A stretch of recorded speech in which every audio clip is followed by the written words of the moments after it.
黄金大涨不是好事儿。先做一个初中题目，黄金的价格取决于供需关系，需求大于供给，价格就上涨。那么谁是推动黄金上涨的主力军呢？ A. 投资者， B. 交易员， C. 各国央行。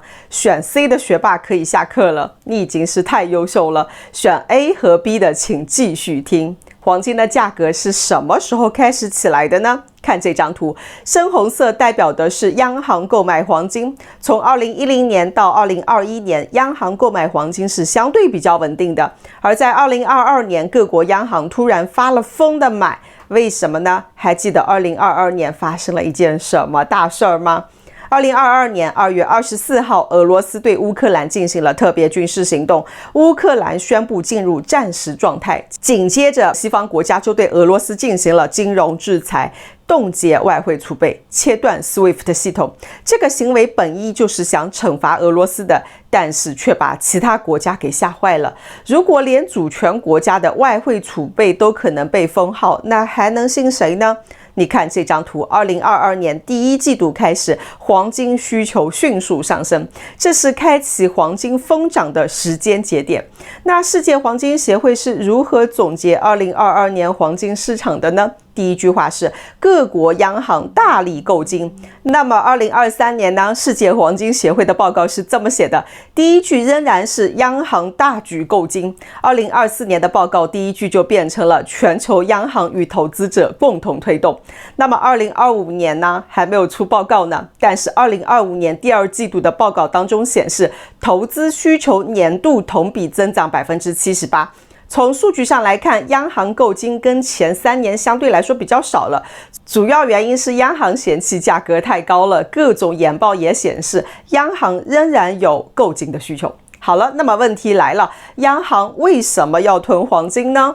黄金有3个功能，如果你给女朋友买了一条金项链，这个叫做商品的功能；如果你用一根金条去换了一台手机，或者是央行实行金本位，这个叫做货币的功能。而如果你买的是黄金 ETF 黄金期货，那它就成了金融资产。那我们就从货币的角度来讲吧，因为这个是黄金上涨的主要推手。这是货币当局资产负债表，就是央行的资产负债表。你看它的国外资产项目当中有外汇，有货币黄金，什么意思呢？这些资产都是央行印新钱的底气。印钱可不是拍着脑袋来决定的，央行每投放去1块钱，账上都得有资产的，因为那1块钱对央行来说其实就是一笔负债。你问，那如果没有资产的印钱会怎么样呢？津巴布韦了解一下。那这些资产是如何印钱的呢？拿外汇举个例子，狮子奶茶开发了一款新的产品，冲泡式奶茶。有一天接到了一张海外的订单，合同是10万美元。那这个10万美元就进入到国内的账户时候，狮子奶茶是不可能直接拿着美元去付房租发工资，它得先换成人民币。于是银行就收下了10万美元，以汇率7:1把70万人民币打到了狮子奶茶的账户。商业银行在积累一定的外汇头寸之后，会在银行间外汇市场进行交易，而央行作为最终的买方，会买入外汇形成外汇储备，同时也就是向市场投放了相应的基础货币。如果我们用一张简洁的资产负债表来做记录，是这样子的，这就是外汇占款的方式投放基础货币。那什么是外汇占款呢？简单来说，就是央行用人民币把市场上的外币买过来，变成自己的外汇储备，这就是基础货币的主要投放方式。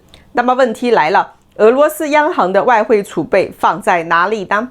并不是在莫斯科，而在美国、欧洲等等。换句话来说，俄罗斯的外汇储备虽然账面是属于俄罗斯的，但是实质上保管权是在别人手里的。这就是为什么2022年俄乌冲突爆发之后，西方冻结俄罗斯约3000亿美元的外汇储备。那一刻，全世界央行都惊呆了。原来所谓的储备，其实就是存在别人系统里的一个电子数字。于是各国央行就开始集体反思，如果有一天我的储备也被封号，那怎么办呢？答案只有一个，买黄金，大不了我多卖点美债来买黄金嘛。问题就在这里，要是大家都是这么想的，美债谁来接呢？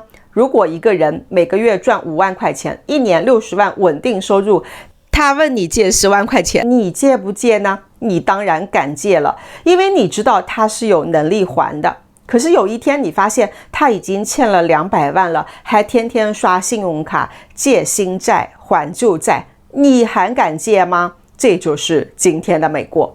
美国政府的债务已经远远超过了他的收入能力，而美债这份全世界公认的最安全资产正在慢慢失去往日的光彩。这就是为什么特朗普发动关税战的根本原因之一，搞钱。关税战其实就是美国的内战，这篇视频是有清晰的介绍的，为什么是要搞钱。最后只能提高利率，发新债去吸引新的买家了，就像是一个欠了钱的人，不断的利用更高的利息去续命自己，以贷养贷。那过去几十年，美元成为了全球货币体系的锚，各国央行是拿着美元资产在自己的资产端上记上一笔外汇储备，然后再放出本国的货币。这就是外汇占款的逻辑，也就是说，世界上大多数国家的钱本质上都是美元的影子。只要美元稳定，全世界的信用体系就是稳定的。一旦美元开始摇晃了，整个体系就得跟着发抖了。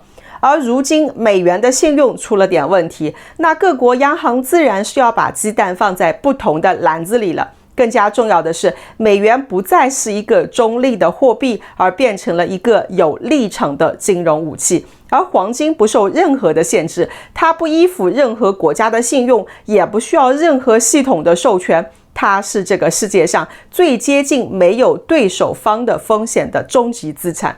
你知道世界上黄金储备最多的国家是美国，那么第二多的是谁呢？德国。目前持有大概是3353吨黄金，占德国外汇储备的67%以上。为什么德国要囤那么多的黄金呢？德国是世界上最不信任纸币的国家之一。1920年代魏玛共和国时期恶性通货膨胀所导致的，人们是烧钱取暖，那次崩溃让德国人铭记，信用货币是可以塌的，黄金是不会的。从那个以后，德国民众和央行都有把黄金看成国家信任的终极储备了，他们是根本不信任纸币。那什么叫金本位呢？简单来说，就是你印出去的钱在资产端必须要有等量的黄金来作为支撑的，有多少黄金就能发多少的货币。虽然全球早就是告别了金本位，但是各国央行如今大举购金的行动，在精神本质上是一种类金本位的回归。他们正在试图为自己的货币信用寻找一个超越主权信用的更加坚实的锚。当然，今天黄金上涨的趋势跟避险情绪、美国黄金进口商对冲关税战带来的不确定性等等，因各种因素是有关系的。但是主要原因仍然是来自央行。所以黄金的剧本已经非常的清晰了，只要地缘政治的裂痕还存在，美元信用的疑虑并没有消失的话，各国央行去风险化的战略购金就不会停止的。2025年投资需求的崛起，恰恰是证明了央行点的这把火已经烧到了更广阔的草原。这不仅是黄金的牛市，它是一场关于全球信用体系的重构，而我们都是这场宏大变革的见证者。那如果你问未来黄金还涨不涨，有没有机会上车？从目前来看，各国央行并没有停止黄金的行为，但是囤金的速度是在减少了，因为央行嫌弃现在金价有点贵嘛。好了，我说完了，再见。文字版在书房。